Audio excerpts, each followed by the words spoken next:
Bonjour à tous, bienvenue à Cubecast. C'est un plaisir de vous recevoir comme d'habitude. Donc aujourd'hui, on a la chance de recevoir un homme exceptionnel, Monsieur Youssef Kamara.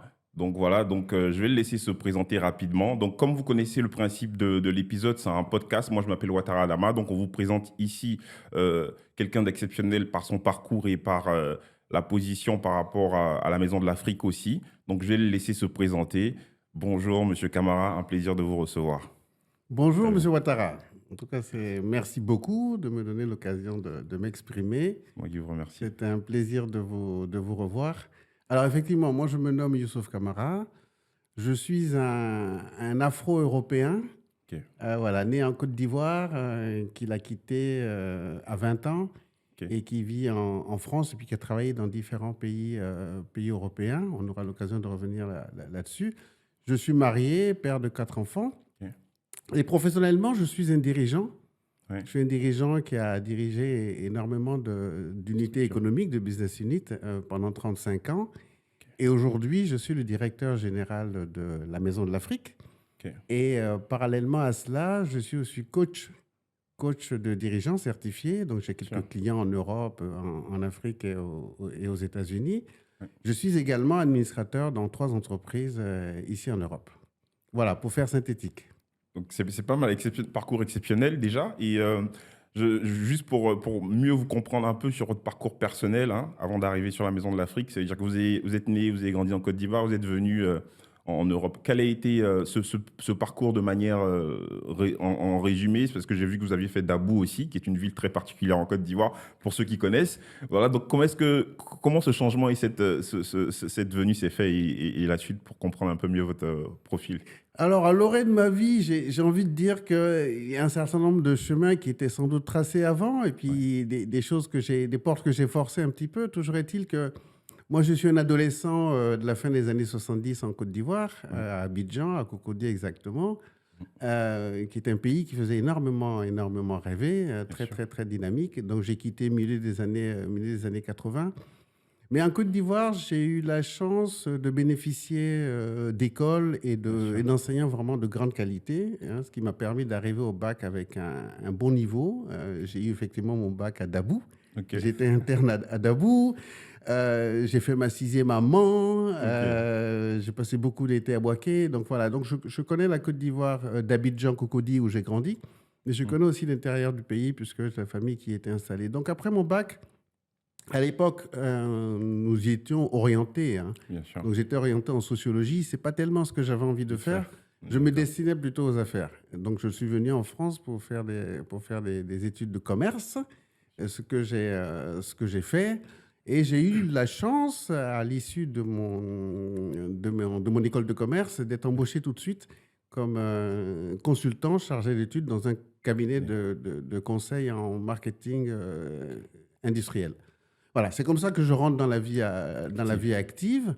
Donc, au bout de 3 ans, je m'ennuie un peu parce que je suis plutôt d'un tempérament fougueux, et D'accord. voilà, qui pose des actions, qui aime le terrain, etc. Mhm.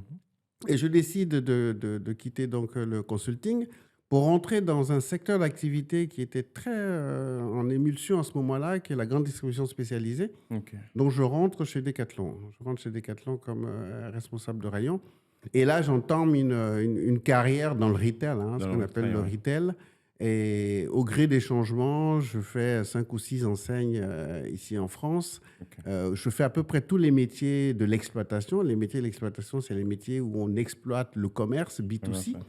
Donc, responsable de rayon, directeur de magasin, directeur régional, directeur commercial, directeur général. Voilà. Donc, je passe ces étapes-là dans de belles enseignes, Decathlon, Célio, Françoisir Bertelsmann, Ouais. Intersport. Voilà. Donc, je Ouais. fais tout ça pendant une trentaine d'années. Mhm. Et puis arrive la crise du Covid-19. Ah, ok. Et, Donc, voilà. le switch vient de la crise du Covid-19. Voilà, Ok. le Suisse vient de la crise du Covid-19. Avant la crise du Covid-19, je suis vraiment concentré sur ma carrière. Bien sûr. J'ai la chance d'être dans des groupes qui ont des visions extraordinaires. Mhm. Nous avons une feuille de route vraiment palpitante et j'ai la chance de délivrer des résultats qui font que la confiance est renouvelée à mon management. Ouais. Donc, j'ai vraiment la chance de mener cette belle carrière-là. Mais il y a une Afrique qui est un peu vissée à L'appel. moi, Ça va vous couper, hein. c'est-à-dire qu'à partir du moment où on quitte l'Afrique, on vient faire des études en Europe, il y a toujours ce code, cet ADN qui fait qu'il faut revenir à un moment ou à un autre. Et donc, peut-être le switch pour vous, le fait de ne pas pouvoir partir physiquement, c'était de s'impliquer dans un projet. Et là, on arrive sur la Maison de l'Afrique, c'est ça? C'est un peu ça. Alors, moi, je crois, c'est une croyance, on a tous des Mhm. croyances. Moi, je crois que quand on fait partie des diasporas Bien sûr. d'un peuple ou d'un continent Oui, et qu'on est parti, quelle que soit l'issue de ce qu'on a réalisé, je crois qu'il y a une attache à ces racines, bien sûr. hein. Maintenant, la façon dont on s'investit pour nourrir ces racines-là prend différentes formes. C'est Donc clair. moi, au long de ma carrière, dans des grands groupes commerciaux dans le monde, je n'avais pas le loisir de faire autre chose localement. Bien Donc je sûr. me suis beaucoup investi déjà pour conserver le lien familial Avec l'Afrique. avec l'Afrique. Donc j'y ai voyagé énormément avec mes enfants, avec mon épouse. Mais également, je me suis engagé dans beaucoup de projets écologiques, Bien sûr. de santé, etc. Je suis très engagé, par exemple, dans la lutte contre le paludisme depuis une quinzaine d'années. Voilà, ce sont des choses qui m'ont maintenu Mhm.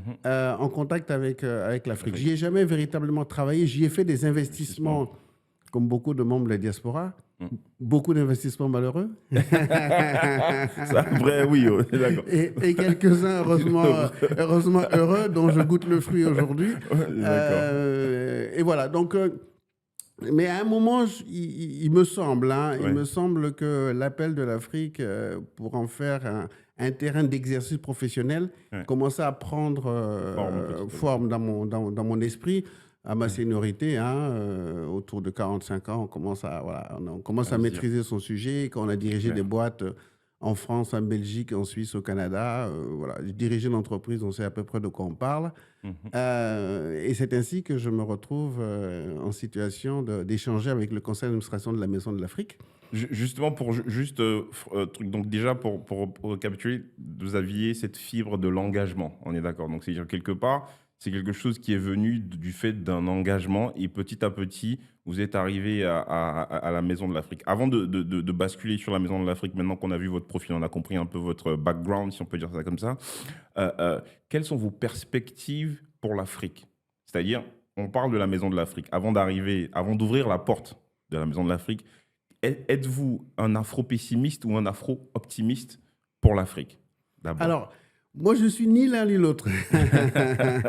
Je suis un Afro-Européen pragmatique. On est d'accord. Euh, je pense que l'Afrique est le continent du présent. On est d'accord. Je pense que l'Afrique est le continent du présent sur des questions économiques, sur Mhm. des questions d'engagement, de progrès humain, d'épanouissement dans le travail, Mhm. de bien-être et de bonheur. On est Et d'accord. voilà. Et je pense qu'à condition d'un management partageur de ce que l'Afrique en richesse, Mhm. c'est un continent qui offre au minimum 100 à 200 ans de croissance. On est d'accord. Tout y est à faire. Ça, c'est clair.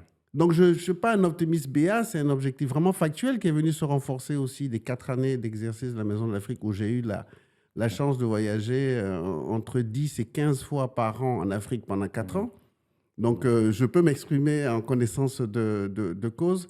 Voilà un continent qui a ce dont les continents ont besoin pour se développer Mhm. et qui n'a pas eu pendant les 5 derniers C'est ça. siècles Ouais. une population suffisante pour travailler Une de façon population. efficace à son développement. Qu'est-ce que, sans vous couper, quand vous dites population, c'est-à-dire, parce qu'on part toujours du principe que l'Afrique a l'un des plus gros taux de natalité, donc la population est parmi la plus jeune et la plus vive.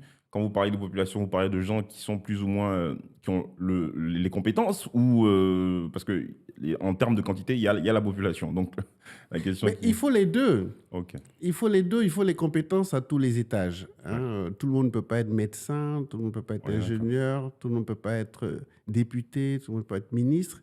Mais à un moment donné, je pense qu'il faut une taille critique dans le pays de compétences, certes, mais aussi de personnes qui vont, avec leurs bras et leurs jambes, travailler au progrès de ce pays-là. Moi, je pense que... Alors, moi, je compare la période c'est des discussions que j'avais avec mon père de son vivant. Au moment où il a son bac dans les années 50, Mhm. les bacheliers dans son pays se comptent sur les doigts des deux mains. Ouais. Mais ça, c'était dans les années, on est même plus 70, là, dans les années 50 Ben peut-être. oui, c'est de ça que je Voilà, vous parle. on est d'accord. Mais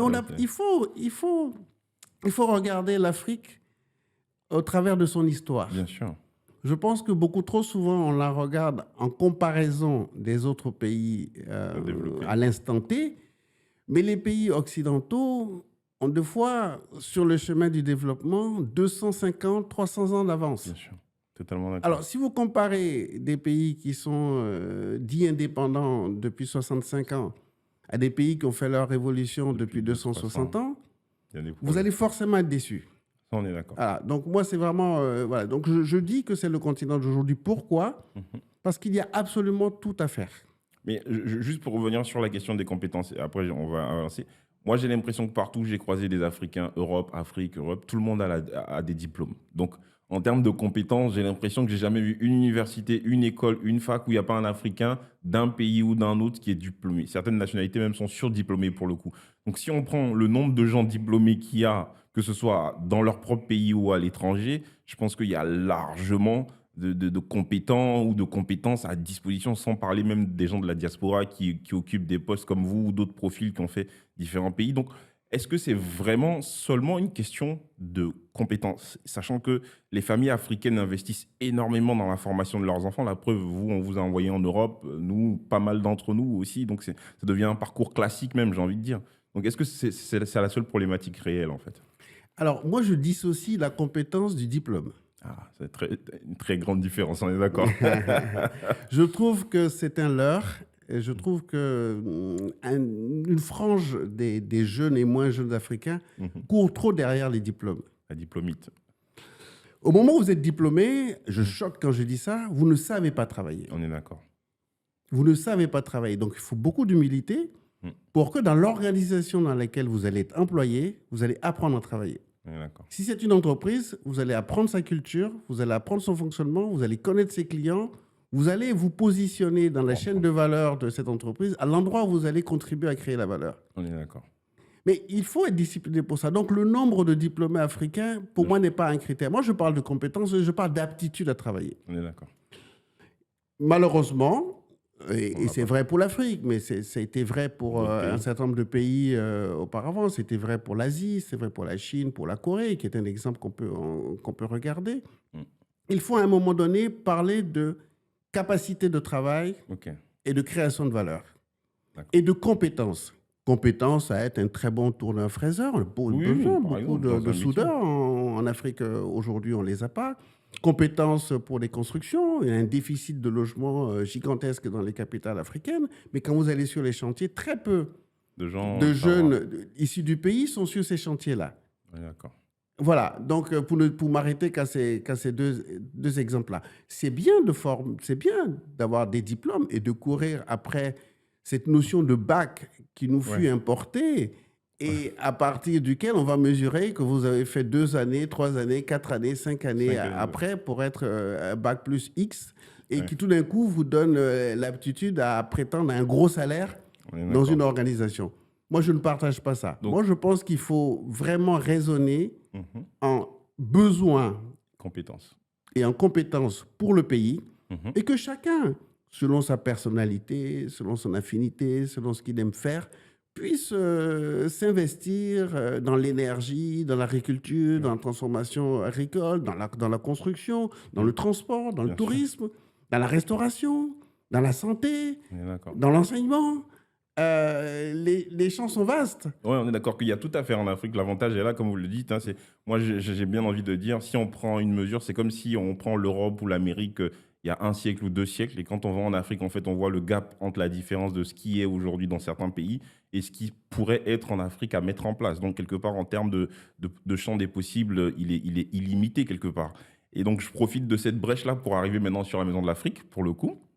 Donc, comme son nom le dit, la Maison de l'Afrique, ça reste une intrigue, hein, quelque part. Hein, parce que non seulement on a tout un continent, mais en plus on a une maison. Donc, ce côté pour dire que c'est la maison de tous. Et comme l'Afrique est elle-même mère du monde, quelque part, donc ça va même au-delà des frontières africaines si on veut prendre ce côté Afrique, berceau de l'humanité, on est d'accord. Donc, quelle est déjà la maison de l'Afrique et quelle est la maison de l'Afrique sous votre mandat aujourd'hui? Quel est l'esprit, quelle est la vision Quelle est l'âme de cette maison? Merci, M. Ouattara, de me permettre de parler de cette institution qui est quand même une création absolument exceptionnelle. Alors moi, je rencontre autour des années 2017, où je m'investis dans un projet de lutte contre le paludisme en Centrafrique, et je découvre cette Maison de l'Afrique, où on monte une mission avec eux. Et la Maison de l'Afrique est une entreprise. C'est une entreprise qui a la singularité d'avoir 51 ans aujourd'hui. Elle a été créée en 1974. C'est une jeune entreprise. C'est une jeune entreprise. On peut Mais dire elle est ça. intéressante à plusieurs égards, parce qu'une entreprise de 51 ans, ça force un peu le respect. Bien L'entreprise est créée pour 99 ans. On est Beaucoup d'accord. trop meurent avant leurs vrai, avant leurs avant les 3 ans, 3 ans, et avant les 6 ans, c'est l'hécatombe. Donc voilà une entreprise qui a 51 ans. Deuxième singularité, c'est une entreprise qui a été créée par 3 chefs d'État. Ok. Alors, on dit, mais pourquoi des chefs d'État créent une entreprise? Parce qu'à ce moment-là, on est en 72, Ouais. selon les documents auxquels j'ai eu accès, se pose la question de la méconnaissance de l'Afrique pour les investisseurs. On est d'accord. Donc déjà, Donc- sans vous couper, on est d'accord que ces 3 chefs d'État, donc, qui sont Félix Houphouët-Boigny, je crois, Senghor Léopold Sédar Senghor Senghor. et Georges Pompidou. et Georges Pompidou. Donc on est d'accord que ces 3 chefs d'État qui sont des grands chefs d'État de l'époque, comme diraient certains, on n'en fait plus de cet acabit aujourd'hui, selon certaines visions. En tout cas, c'est au-delà même d'être des chefs d'État, c'est des pères fondateurs de certains pays, de toute une logique, toute une politique, tout un esprit, toute une vision d'une époque, que ce soit pour Senghor, Houphouët ou bien sûr tous les présidents qui ont suivi. Donc déjà, pour rapidement passer sur ces 3 hommes-là, du moins leur époque et les hommes qu'ils étaient, et ce qu'ils ont voulu créer avec cette institution qui est la Maison de l'Afrique, pour le coup. Alors, je le dis avec beaucoup d'humilité parce qu'on interprète les choses, mais à travers la vision. Ces pères fondateurs sont des visionnaires. Pourquoi? Parce qu'ils arrivent au pouvoir à un moment où il faut donner un futur Bien sûr. à des pays jeunes. Donc, ils se posent la question de la vision. Qu'est-ce qu'on a envie de faire de nos pays jeunes, hein? Alors qu'il n'y a pas Il y a de pas de date chose. pour donner une vision. Je pense qu'aujourd'hui, en 2025, il est important pour certains pays africains de se doter d'une vision. Qu'est-ce qu'ils ont envie d'être, hein? Et peut-être l'Afrique dans son ensemble. Donc, ces 3 chefs d'État estiment que l'économie, l'art et la culture des pays africains est méconnue à Ok. Paris, sur la place parisienne. Donc, ils envisagent de créer cette entreprise pour qu'elle fasse la promotion de l'excellence africaine. Ok. Voilà la raison d'être de la Maison de l'Afrique. Une entreprise pour faire la promotion des économies de l'art et de la culture des pays africains à partir de Paris. Ok. Voilà. J'ai envie d'y aller d'actualité. Ah oui, je On pense est que en 2025. voilà. Et je pense que l'Afrique est méconnue. Les Afriques sûr. sont méconnues. Et donc, voilà, moi, je m'inscris dans cette mission-là et on essaie de la poursuivre. Troisième singularité, ces chefs d'entreprise, pour garantir la pérennité de la Maison de l'Afrique, décident que les actionnaires de cette maison seront les chambres de commerce. Ok. C'est très, très particulier parce que je pense que la plupart des gens ne savent pas comment fonctionne une chambre de commerce. Et pour rebondir juste sur le fait que les actionnaires sont les chambres de commerce, pour expliquer un peu ce mécanisme déjà, qu'est-ce que chambre de commerce rapidement, mais le fait qu'une chambre de commerce soit les actionnaires quelque part de la Maison de l'Afrique pour le coup. Là, c'est une singularité très très forte parce que les chambres de commerce, quand on se remet dans le contexte des années 70, sont des institutions très fortes. Bien sûr. Puisque c'est elles qui vont collecter un certain nombre de taxes pour les pays, c'est elles qui vont gérer un certain nombre des biens de pays, elles vont gérer des aéroports, des écoles, etc. Jusqu'à aujourd'hui, hein. Je pense qu'aujourd'hui, tout à fait. les chambres de commerce, sans vous couper, sans citer, il y a des chambres de commerce qui ont créé des grandes écoles de commerce, dont je ne citerai pas le nom, mais vous connaissez, il y a des chambres de commerce aujourd'hui qui structurent des entrepreneurs et des entreprises à aller de l'avance. Il y a même des chiffres, moi j'ai vu que 90% des gens qui passent par une chambre de commerce quand ils portent un projet, ils ont plus de chances d'avoir leur financement ou de trucs. Donc les chambres de commerce sont vraiment des acteurs déterminants de l'entreprise. Tout à fait. Et d'un pays par projection. Tout à fait. Et en Afrique, elles ont aussi cette empreinte-là, hein. En moyenne, les chambres de commerce africaines ont été créées autour des années 1910. Okay, donc vous voyez la force pour brasser quand même, pour brasser quand même les échanges commerciaux entre les colonies et les pays qui n'étaient pas indépendants à ce moment-là. Donc ils confient l'actionnariat aux chambres de commerce et c'est ces mêmes chambres de commerce qui représentent cet actionnariat au conseil d'administration. Okay. Donc il y a 10 chambres de commerce africaines au conseil d'administration de la Maison de l'Afrique et la chambre de commerce de Paris-Île-de-France pour les intérêts de l'actionnaire français. Okay. Voilà en termes de gouvernance. Ensuite, elle fonctionne comme une entreprise avec un directeur général et une équipe qui est chargée depuis 1974 d'exécuter la mission de la Maison de l'Afrique, qui est donc de promouvoir les économies, l'art et la culture des pays africains à partir de Paris. Il y a une quatrième singularité, c'est qu'ils essaient de trouver un moyen de garantir un minimum de chiffre d'affaires ou d'activité vitale pour la Maison de l'Afrique. Donc, il la dote d'un patrimoine. Ok, c'est-à-dire Ce que... patrimoine, c'est-à-dire que, alors, c'est un peu une culture de rente à cette époque-là, dans les esprits des fondateurs. C'est comment on peut garantir un flux financier régulier à la Maison de l'Afrique. Donc voilà, donc ils choisissent de créer un patrimoine de marques. Donc ils achètent des marques qu'ils mettent dans un portefeuille.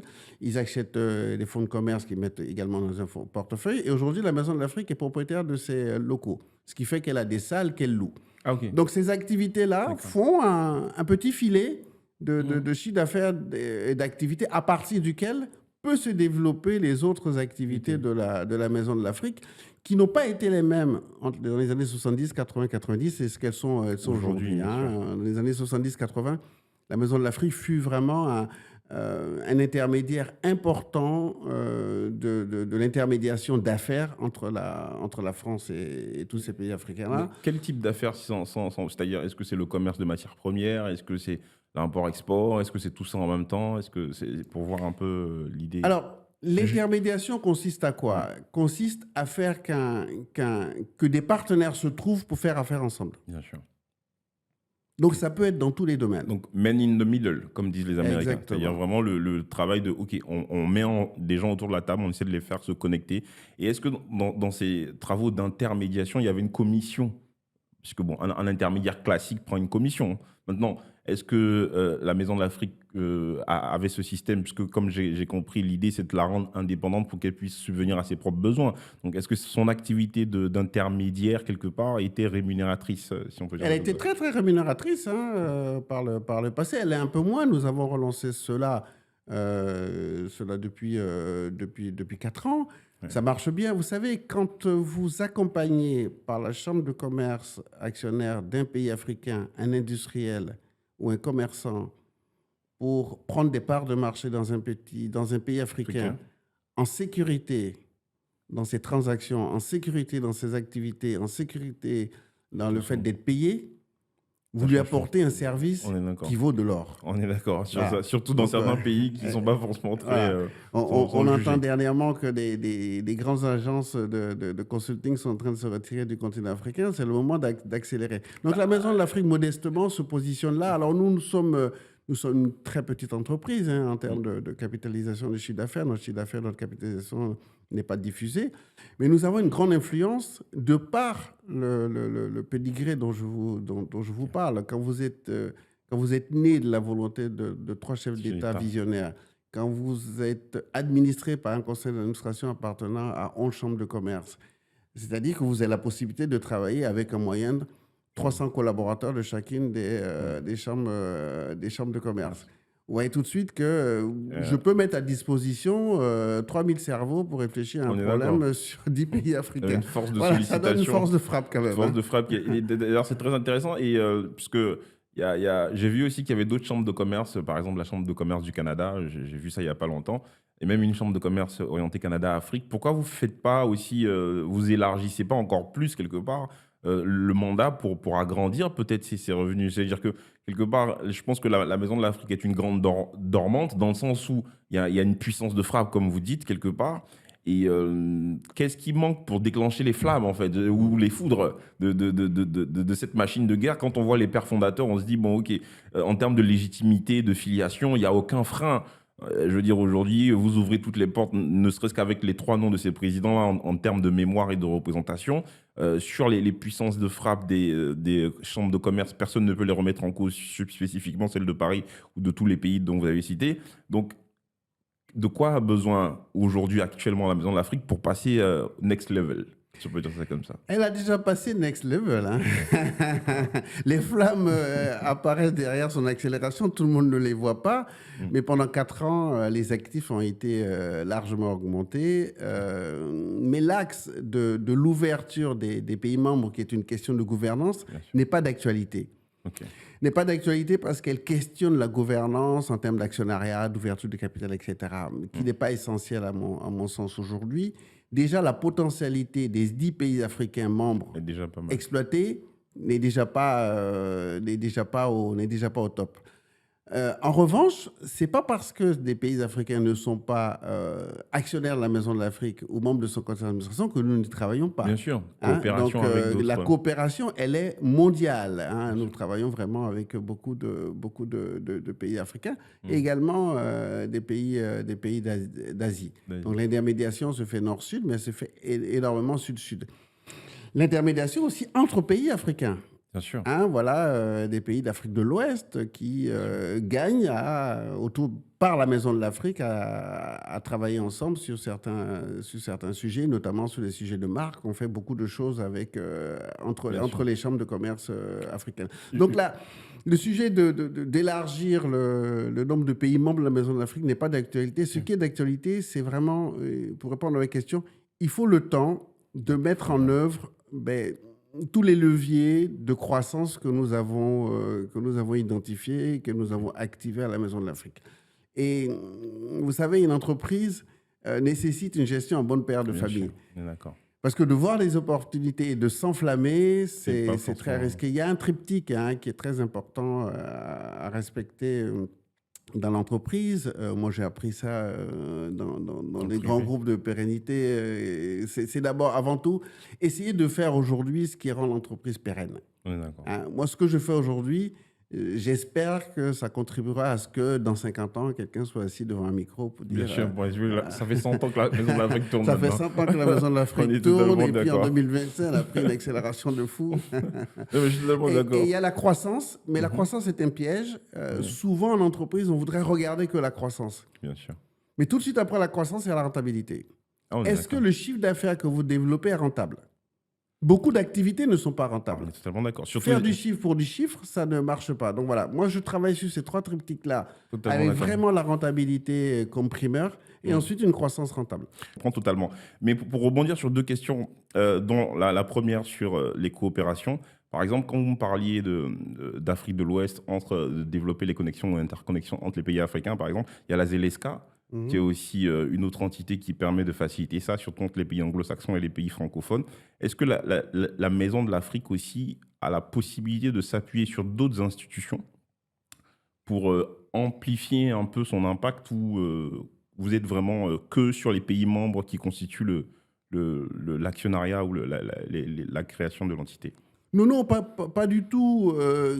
Il y a beaucoup de véhicules ou d'espaces. Vous avez parlé de la ZLECAf, dont la volonté est de faciliter le commerce inter-État africain, un très grand marché communautaire africain. Mais avant ZLECAf, il y a des véhicules historiques. Il y a la CEDEAO, il y a l'UEMOA, il y a voilà. Alors, malgré les moi, crises qui passent en ce moment, hein, mais bon, on va pas les crises sur certains membres qui n'en font plus partie, en tout cas, qui ont décidé de se retirer pendant un certain temps. Mais bon, on va pas aborder trop en profondeur, mais juste pour dire qu'il y a certaines institutions qui, en ce moment, passent des moments un peu compliqués. c'est vrai que la politique s'invite dans tous les pays de façon majeure. Mais moi qui suis un chef d'entreprise, je pense que on ne peut pas attendre que des périodes de sérénité pour travailler. Hein. Dans le passé, on disait même que c'est au premier coup de canon qu'on fait les meilleures affaires. Je n'irai pas jusque-là. Non, mais ce que j'ai envie de dire, c'est qu'il y a des sujets politiques complexes dans le monde. Aujourd'hui, on est au firmament. C'est vraiment de grosses tensions.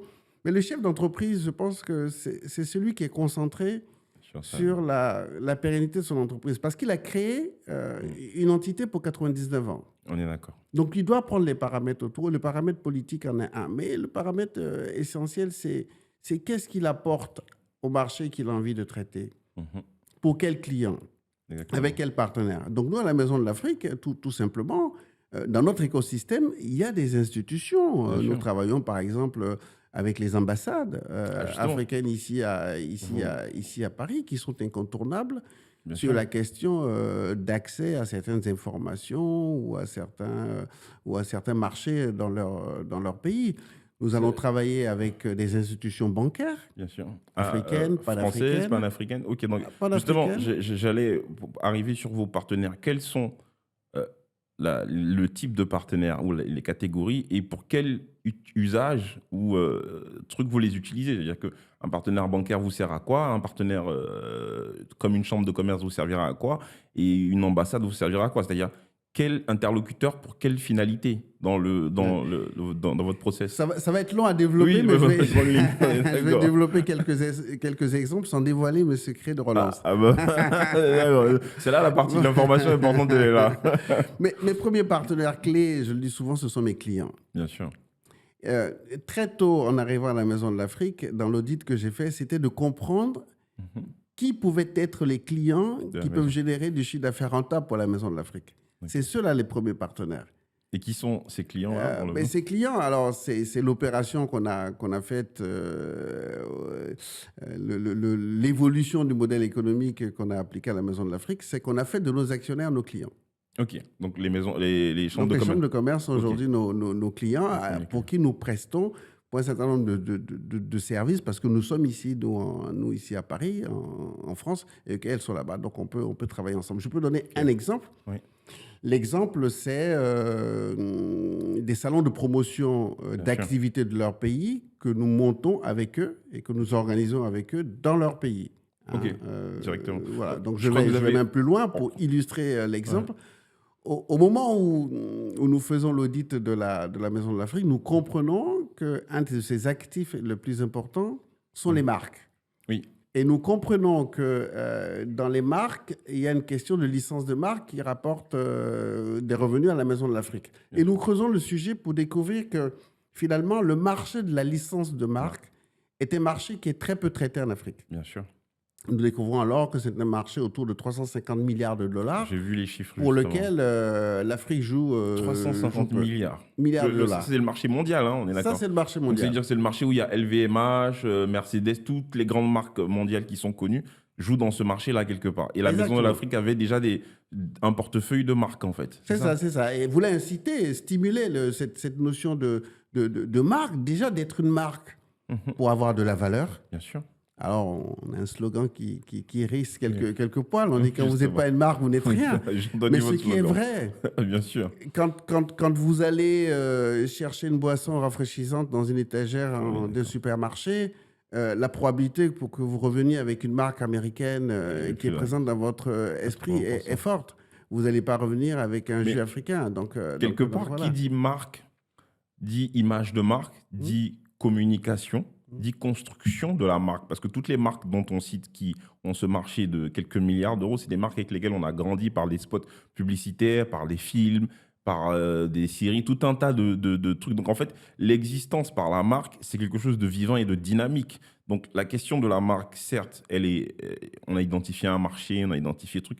Quelle est maintenant la stratégie concrète pour se dire, OK, on va valoriser ces marques, on va les mettre en lumière et on va pouvoir donner accès au public, surtout spécifiquement les marques africaines et autres aussi, bien sûr. Alors, M. Ouattara, à votre question, je dis à mes interlocuteurs prospects qui veulent travailler avec nous sur ces questions de valorisation de leur marque, d'intégrer la notion du temps. Bien sûr. Les marques qui sont fortes aujourd'hui ont commencé il y a quelques décennies à travailler. D'accord. Alors, l'Afrique veut prendre des raccourcis sur tous les terrains. D'accord. On ne peut pas être une marque à impact en 1 an ou en 2 ans. C'est pas vrai. C'est pas possible. À moins Quelle que d'avoir soit la beaucoup, qualité de votre produit, à moins quel que d'avoir beaucoup soit- de moyens. Et non, encore. quels que soient les milliards que vous allez injecter, je suis catégorique. Vous n'achetez pas le fait d'être une marque Ouais, d'accord. désirée par vos clients. Mhm. Vous allez conquérir vos clients par la promesse que vous allez faire à travers votre marque et elle va s'imprégner en eux. Voilà. Et les Américains l'ont démontré, on ne va pas faire la démonstration ici. Donc nous, humblement, qu'est-ce qu'on a fait? Nous avons créé à la Maison de l'Afrique un label qui s'appelle Brands Africa. Brand Africa, c'est le Brands label que vous avez Africa, c'est le label qui va permettre d'accompagner les entrepreneurs Et- qui ont dans leur activité des éléments, des ingrédients, je dirais, de marque. qui font qu'on peut considérer que ce qu'ils font peut être une marque. Ok. Ça peut être Quels sont dans- ces éléments-là dans les grandes lignes pour voir un peu c'est la qualité de produit, la qualité de produit? c'est le délai de Livraison. délivrance du produit, du produit, c'est la régularité, c'est le management de l'entreprise, c'est l'éthique. bien Parce sûr. que le monde a évolué. Aujourd'hui, on n'est pas marque. Voilà. Il y a plein. On ne Plein, pourrait plein pas de critères. les citer. Voilà. Il y en a à peu près une vingtaine avec lesquels on travaille, à travers lesquels on va passer au filtre le Bien, prospect qui va nous approcher. Ça peut être aussi des territoires, hein. bien sûr. Ça peut être des territoires. Il y a des zones en Afrique qui sont des territoires préservés, Mhm. dont la qualité d'un produit peut être Bien. assimilée à une marque, hein. Ça peut être une forêt, ça peut être une Exactement. montagne, un espace. Exactement. Mhm. Donc, nous avons créé ce label Brands Africa, Mhm. qui est en train d'être prototypé à la Chambre de commerce et d'industrie du Bénin et de la Côte d'Ivoire. Ok. L'idée, c'est quoi? L'idée, c'est d'accompagner toutes ces activités qui peuvent être des marques à être identifiées comme marques. Une fois que vous avez été identifié comme marque et que les aspérités qui font la différence de ce que vous proposez au marché par rapport à vos concurrents feront que vous allez être protégé Ok. de l'appréhension de ce que vous savez faire. Et ensuite, vous allez rentrer dans une phase de promotion de votre marque Ok. pour que, voilà, année après année, vous allez Mais conquérir des territoires comment est-ce que différents de la plus en Maison de plus. l'Afrique accompagne? Parce que bon, moi, par exemple, j'ai déjà déposé des marques à l'INPI, par exemple. Il y a des logos ou des trucs, même ne serait-ce que pour ce podcast-là, il y a une partie du logo qui était déposée. Et je me pose la question de savoir comment est-ce que la Maison de l'Afrique, quelque part, accompagne les marques et les porteurs de projets dans ce processus-là, avec bien sûr les chambres de commerce pour structurer et mettre ça, donner, on va dire, de la valeur à ces marques-là aussi, quelque part. Je vous ai donné l'élément de réponse, mais je vais revenir dessus. Avant de déposer votre marque, on va Oui. travailler déjà sur la singularité de votre, Ok, donc de vous votre, avez de dans le votre marque. travail de. Ok. Qu'est-ce qui fait que, si je prends l'exemple du podcast que vous avez déposé dans sa marque, qu'est-ce qui en fait sa singularité? Qu'est-ce qui fait que s'il s'appelle Podcast X, Mhm. il est identifiable parmi tant d'autres podcasts? Voilà, on va travailler, Très bonne question. on va travailler véritablement là-dessus. D'accord. C'est une très Et bonne ça, question. c'était très gros travail Bien d'introspection. sûr. À la Maison de l'Afrique, nous, on l'a fait, hein, sur la marque La Maison de l'Afrique est déposée et protégée. Il y a beaucoup de maisons de l'Afrique Ah à oui, travers le monde. j'ai vu Beaucoup sont des associations. Mhm. Nous sommes une entreprise. Souvent, on me questionne, mais oui, mais pourquoi il y a... Mais j'ai envie, tout le monde a la liberté de s'appeler la choisir Maison la de forme. l'Afrique. Mais il y en a qu'une qui s'appelle la Maison de l'Afrique, qui est une société anonyme, qui a été créée par trois chefs d'État, qui est exactement. propriétaire de 200 mètres carrés dans la Paris, qui a... Voilà. L'originalité, la spécificité, on est d'accord. C'est Exactement. ça la marque. C'est-à-dire que Exactement. le fait de dire, c'est quoi votre identité, quelque part. C'est-à-dire le fait de dire que, OK, tout le monde peut avoir un nom, mais quelle est la différence identitaire, originale, artistique, Exactement. historique Exactement. de votre marque, quelque On part. parle d'identité de marque. Il y a un vrai premier travail d'identité de marque. Souvent, à partir de quelque chose qu'on a créé, on va se précipiter pour aller le Bien sûr, protéger. C'est OK. bien sûr. Mais peut-être qu'avant de le protéger, l'identité de la marque sur laquelle vous allez travailler va vous permettre d'être plus précis dans la protection que vous allez faire. Exactement. Et une fois que vous avez fait cette protection-là, elle a deux effets. Elle a l'effet, bien sûr, commercial, parce que vous êtes une marque, vous allez pouvoir communiquer et vendre plus, mais elle vous oblige À aussi à respecter. délivrer la qualité qui fait l'identité de votre marque. Donc, voilà, c'est de un l'accompagnement, système- c'est du consulting. C'est Voilà, un système auto-entretenu. Donc, vous accompagnez les marques et vous facturez cet accompagnement. Tout à fait. Il est gratuit. Bon, on ne va pas entrer dans les détails de la facturation, mais pour juste dire que, OK. Et ça fait partie de l'une des façons dont vous gardez la maison à flot. Donc, on est d'accord que pour faire un pont, moi, je pars du principe que vous travaillez beaucoup sur du soft power, comme on dit les Américains, pour synthétiser, pour vraiment euh, euh, concentrer en packaging. Donc, tout ce qui est marque, tout ce qui est branding, tout ce qui est culture, tout ce qui est truc. Je crois que vous avez aussi d'autres projets. Je suis impatient d'entendre aussi les autres pour le coup. Dans ce On sens. a, on a, on a beaucoup de projets. Effectivement, c'est du soft power. Quand vous faites de la promotion des économies de l'art et de la culture depuis 50 ans, vous faites du soft power. Quand vous êtes sur des questions culturelles, Bien sûr. vous faites de l'influence, vous faites de la politique culturelle. Euh, elle est à un certain niveau en ce qui concerne l'Afrique, mais elle Être beaucoup pourrait plus. aller beaucoup, beaucoup, beaucoup plus loin. L'actualité de ce matin, c'est le dispositif que l'État français est en train de prendre pour faciliter la restitution des objets d'art Exactement. qui ont été volés à l'Afrique, par exemple. Voilà, un travail qui aboutit, Un énorme qui est un travail. travail de soft power fait par les États, les gouvernements, les associations, etc., pendant des années et des années. Donc voilà, donc Je- chacun à son niveau. Alors nous, qu'est-ce qu'on fait? Puisque sans, nous sommes une entreprise, sans vous couper, hein, puisque oui, pour sauter sur ce petit passage, je me rappelle que, parce que moi je suis pas loin du musée du Quai Branly, donc je vais deux fois m'y promener, c'est le musée des premiers arts de Jacques Chirac qui c'est l'a ça. créé. Et je me suis surpris un matin, nez à nez avec l'un de mes dieux de mon village. Donc Waouh! littéralement le choc culturel. Moi je suis à Paris depuis des années, je me balade à un truc et j'arrive le nord de la Côte d'Ivoire, chez tel peuple, telle divinité est considérée comme... Et je me retrouve face à face Waouh! avec littéralement, certes, tout un pan culturel de non seulement de l'Afrique de l'Ouest, jusque dans les pays à Caen sur les amelettes de fertilité et tout. Et donc, c'est par le biais de ce musée-là que je rencontre pour la première fois certaines divinités africaines et autres, ou les portails du Nigeria, ainsi de suite, ou du Bénin, du Dahomey. Et j'ai été choqué moi-même pour le coup. Donc, je comprends que c'est quelque chose culturellement qui peut être assez puissant de se réapproprier certains de cette partie de cette culture, quelque part. Ah oui, moi je pense que la culture est un socle qui est un peu fendu D'accord. pour l'Afrique, ce qui fait que son équilibre est précaire, parce qu'on ne peut pas courir après un progrès économique uniquement ou un progrès consumériste uniquement, Bien sûr. c'est pas possible. Je pense que c'est d'être ancré dans ses racines, être ancré dans sa culture, de choisir le chemin qu'on a envie de parcourir, qui fait que vous avez un présent qui est enviable et Bien que vous sûr. pouvez essayer d'observer un petit peu Le l'avenir futur. le futur avec confiance.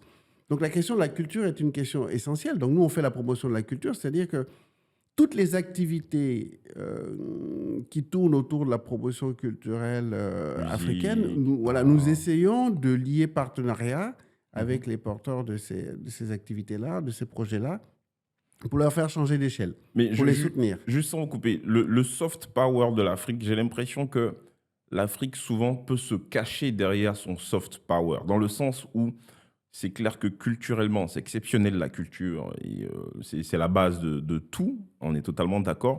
J'irais même plus loin, dans une filiation francophile et francophone, quelque part, Oui, l'Afrique francophone se définit dans une sorte de culture, de trucs, alors que l'Afrique anglophone et surtout les anglo-saxons, ils sont plus dans le hard power. Ils sont dans le soft aussi, hein, bien sûr, mais quand ils y vont dans les infrastructures, ils tapent assez fort quelque part. Et la question que je me pose, ok, on a indiscutablement besoin de soft, et ça c'est sûr, mais on a tellement besoin d'infrastructures aujourd'hui, et je me pose la question de me se dire, est-ce que le soft power est plus facile à faire?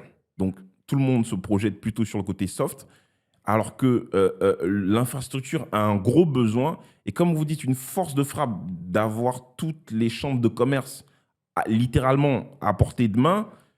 La vraie question est de savoir, est-ce qu'on utilise un éclair ou la foudre de Zeus pour faire un tableau, une peinture ou un livre ou une bonne musique, ou est-ce qu'on construit un pont, on construit je sais pas moi, une usine, voilà. C'est la question moi qui me vient en tête quelque part. Parce que moi, voilà, mais bon, c'est une Votre question. fougue Oui, ouais, d'accord, là, c'est un fou qui est sorti. de la jeunesse, de voir D'accord. cette Afrique avec toutes ces infrastructures pleines d'énergie, Bien sûr, ouais, etc. d'accord. Je vais peut-être vous surprendre et peut-être vous décevoir. Moi, je pense que le soft est avant. Moi, je pense Bien que sûr. l'histoire du progrès de l'humanité, l'histoire du développement des pays qui sont aujourd'hui des pays leaders, est passée par une évolution, un changement de mentalité. Bien sûr. La première puissance du monde aujourd'hui s'est construite avec des gens qui ont eu cette vision et cette mission et cette ambition de travailler à être ce qu'ils sont aujourd'hui. Moi, Bien je sûr. pense que ce sont des hommes et des femmes qui sont préparés à ça. Pour ça, il y a une question de profondeur de connaissance, Bien sûr. de qui on est. Voilà, donc c'était des conquérants, hein, Ah oui, la oui, première puissance économique mondiale, et on le retrouve aujourd'hui. bien Donc en sûr. phase de difficulté, le côté conquérant revient.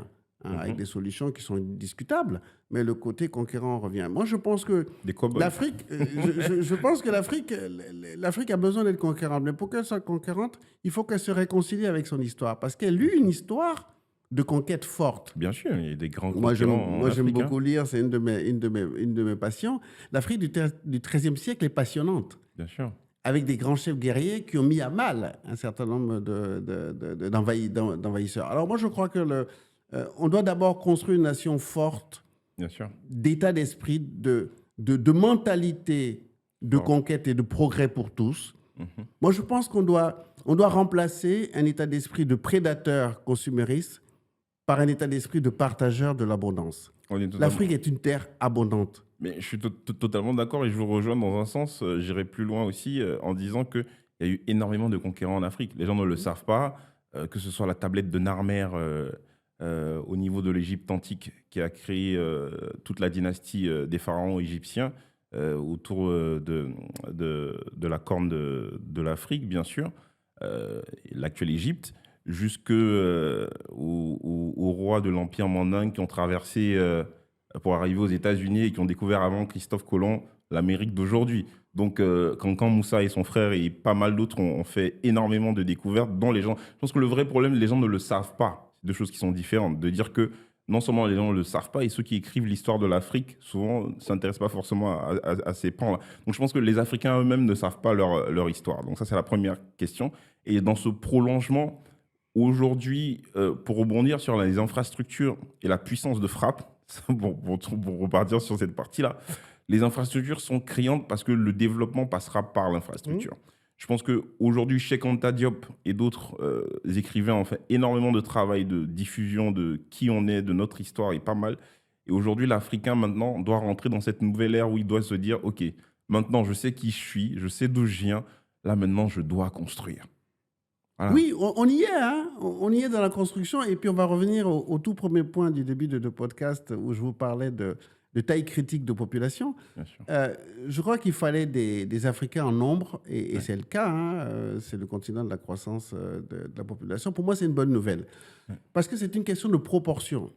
100% des populations d'un écosystème ne peuvent pas être concentrées sur la même chose. Ce n'est pas possible. Donc aujourd'hui, je pense qu'on a suffisamment d'Africains pour aller, pour travailler au progrès, d'abord humain, Bien sûr, c'est clair. des Africains.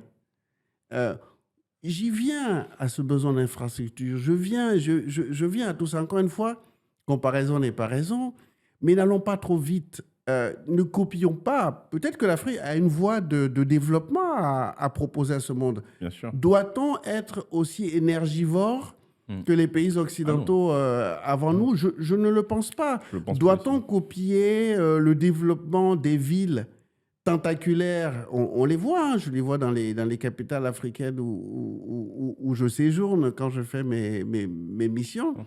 Elles sont juste invivables. Ouais, on est d'accord.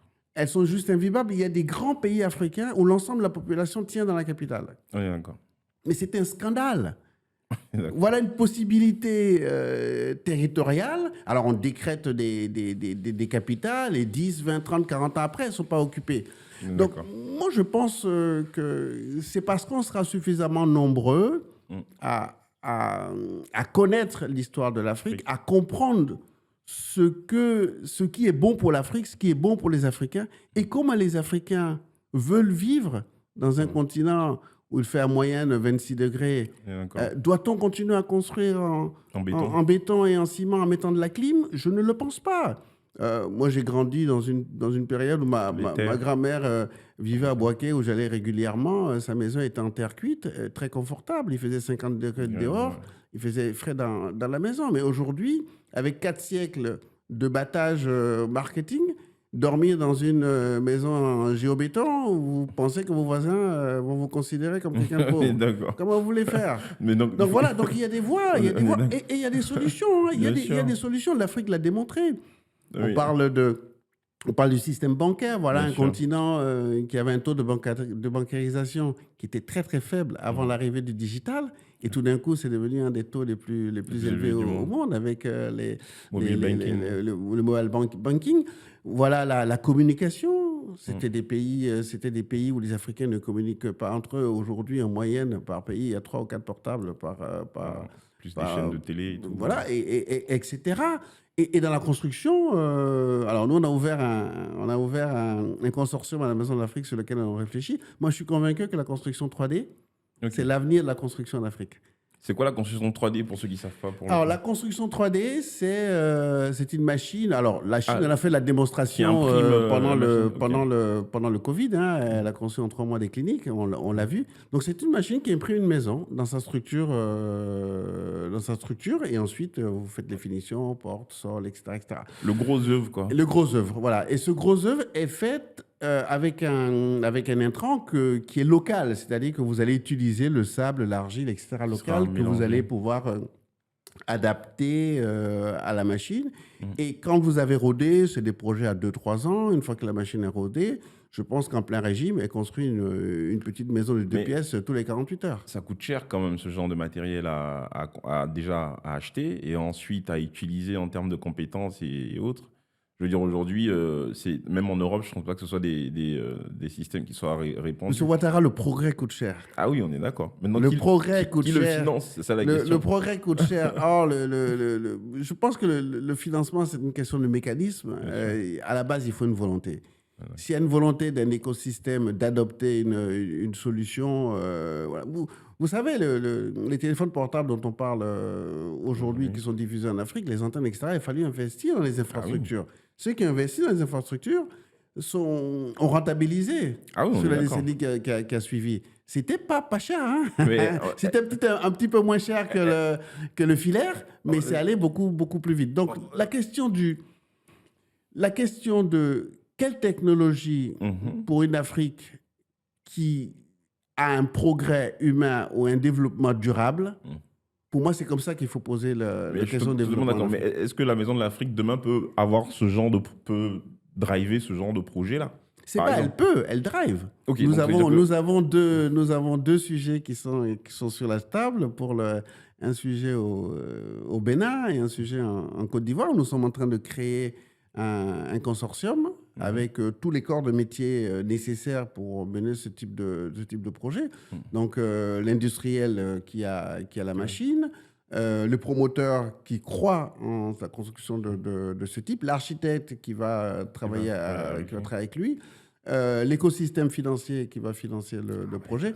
Donc, c'est là où nous jouons notre rôle de catalyseur. Vous ramenez tout le monde autour de la table. On ramène tout le monde autour de la table pour poser une question en disant, voilà, pendant 1 an et demi, réfléchissons à faire peut-être dans un espace qui appartient à un propriétaire terrien qui fait partie aussi du consortium, faisons l'expérimentation de quelques maisons, quelques buildings en ça, construction 3D. exceptionnel. Parce qu'il faut faire un démonstrateur. Moi, j'appelle Oui, ça il faut un showroom. démonstrateur. Exactement. Et donc, la Maison de l'Afrique, dans son activité d'agence d'intelligence économique, devient un catalyseur sur plein de sujets. Donc, on le fait là pour la construction 3D, on va le faire pour le culturel, on va le faire, on a parlé de marque. Et justement, on a un principe dans le podcast. C'est-à-dire que on part du principe que chaque porteur de projet ou responsable d'entité doit faire appel à toute une communauté mondiale, internationale et locale. Et l'aspect, pour revenir à la marque, vous parlez, la marque de ce podcast, au-delà de juste parler, c'est aussi l'action, quelque part. On veut apporter à ce podcast une dimension à l'action et une dimension à l'essai. Et quelque part, est-ce que vous êtes prêt à appeler les gens qui sont intéressés à vos projets, à vous rejoindre, que ce soit pour en discuter? Parce que dans un projet, même si on met tout le monde autour de la table, il faut mettre le monde entier autour de la table dans un projet. Même si 2, 3, 4, 5 entités peuvent tourner sur le projet, il faut que le projet soit quelque part partagé par la population. Et est-ce que vous êtes prêt aujourd'hui, si demain des gens veulent s'intéresser à l'un de vos projets, par exemple le projet sur les marques, le projet sur les maisons que vous créez, des gens peuvent ramener leurs compétences, on peut avoir peut-être des architectes qui nous regardent, des gens dans le bâtiment qui nous regardent, qui sont en Côte d'Ivoire, qui sont au Bénin, qui sont en France, qui sont au Canada, et qui se disent « Ah, le projet de la Maison de l'Afrique peut être super intéressant, moi j'ai envie de participer, que ce soit pour faire un bureau d'études, que ce soit pour donner mon avis, que ce soit pour promouvoir le projet ». Est-ce qu'aujourd'hui, la Maison de l'Afrique est ouverte à accueillir tout le monde entier et l'Afrique si demain il voudrait partager l'un de vos projets? Voilà. 3 fois oui, M. Ouattara. Merci 3 fois oui. Bon, vous avez frappé à la bonne porte en termes d'action, hein. Je vous l'ai dit, nous sommes une entreprise, donc nous sommes dans l'action. bien sûr. Et nous sommes dans la création de valeur économique. Donc, nous avons énormément de projets, je ne pourrais pas les citer. Tout le monde est le bienvenu sur le principe suivant. C'est-à-dire qu'à partir d'une rencontre, ça peut être un pitch rapide, en général, c'est un quart d'heure avec des chefs de projet. Bien sûr. Soit c'est un porteur de projet qui nous apporte un projet, on regarde comment on peut travailler autour de son projet, soit c'est un contributeur. Et dans notre écosystème, on a des contributeurs de tout ordre. Nous avons un projet, par exemple, culturel. Nous avons lancé une série de 15 podcasts Bien sûr. que nous avons financé 3 qui ont été réalisés avec Anne Grosfilet. L'ambition, c'est de raconter l'histoire, 1000 ans d'histoire de l'Afrique à travers le pagne. Ok. Donc, nous cherchons des fonds pour financer ça. Donc, ça peut être une contribution de ce type-là. Le Brand Licensing Africa, le premier salon de licence de marque. Première édition, 24 et 25 octobre 2024 à Abidjan. Deuxième édition, 22 et 23 octobre 2026 à Abidjan. Ok. Voilà un salon où toutes les marques africaines peuvent s'exposer. Donc, c'est simple. Vous venez, vous prenez un stand, vous vous exposez, et là, tout le monde entier vous voit. Voilà. Parce qu'à la première édition, nous avons fait venir 12 experts américains Ok. qui sont venus plancher sur la question de la marque en Afrique. Le partenaire principal de ce salon BLA, c'est Licensing International, Ok. qui est la première association des marques américaines. Nous sommes en train de signer avec des licences, des représentants de licences françaises, Licensing France, bien sûr, et à Hong Kong aussi, qui va être invité à la prochaine édition, et le Vietnam. Voilà un deuxième exemple. Brands Africa. Vous êtes une marque, vous avez une marque de votre podcast, venez discuter avec nous pour voir comment nous pouvons vous accompagner dans l'identité de votre marque et dans la promotion de votre marque. Alors, je m'arrête là. Oui, je m'arrête justement. là, mais j'ai envie d'atterrir sur le faire ensemble. Bien sûr. Nous souhaitons à la Maison de l'Afrique que la Maison de l'Afrique soit le catalyseur des diasporas africaines qui acceptent de travailler ensemble. Bien sûr. Ça, c'est une de mes difficultés. J'ai été confronté tout au long de ma vie dans les diasporas à cette division entre les diasporas. Chacun veut que ce soit son projet qui soit au-dessus des autres. Ouais. Alors moi, à la Maison de l'Afrique, il m'arrive régulièrement d'avoir 4, 5 projets identiques. Ok. J'essaie de fédérer pour que les 5 travaillent ensemble. Je n'y arrive pas. Donc voilà un appel. C'est ensemble qu'on arrive. On n'arrive pas tout seul. Aucune réussite ne se fait dans ce bas monde ne se fait tout seul. Voilà, donc c'est mon combat, je ne le lâcherai pas. La Maison de l'Afrique est un catalyseur de compétences, de faiseurs. Bien sûr. Donc ceux qui ont envie de faire des choses sont les bienvenus à la Maison de l'Afrique pour qu'on identifie ce qu'on peut faire ensemble. Exactement. Et si on ne peut rien faire ensemble, on aura passé un bon moment. Un bon moment. bon moment pour en tout cas, rencontrer. L'appel est bien reçu. Donc voilà, donc vous qui regardez le podcast, si vous êtes intéressé par quelconque projet de la Maison de l'Afrique, bien sûr, il y aura des liens en bas de la vidéo. Vous pouvez participer de différentes façons, que ce soit pour les promouvoir, que ce soit pour vous impliquer. Plus on est de monde sur un projet, plus on essaie de faire bouger les choses. Le podcast aussi, c'est une sorte d'incubateur. Cubecast est là pour ça aussi. On ne fait pas que parler, on passe aussi à l'action. On a la chance d'avoir des responsables, des directeurs et des porteurs de projets qui viennent avec des projets. Donc là, maintenant, derrière, c'est d'avoir des communautés qui poussent ces projets-là pour qu'on puisse tous donner vie à ces projets. Si vous avez envie de participer à une activité entrepreneuriale, même pour tester vos compétences, si vous avez envie de partager, si vous avez envie d'investir, si vous avez envie de faire partir de tout ça, vous êtes les bienvenus. N'hésitez pas à tous venir. Donc, le mot de la fin, pour le coup. Donc, moi, c'est un grand plaisir de vous recevoir. Donc, merci à vous d'être venus à Cubecast par Econov. Donc, je vous demande le mot de la fin sur ce que vous voulez partager à tous. Voilà. À tous, je vous dis avec beaucoup de gravité, l'Afrique est le continent d'aujourd'hui et non pas le continent du futur pour y investir et pour s'engager dans son épanouissement. Merci à vous, c'était un grand plaisir. À très bientôt tous. Merci beaucoup. Au revoir. Au revoir.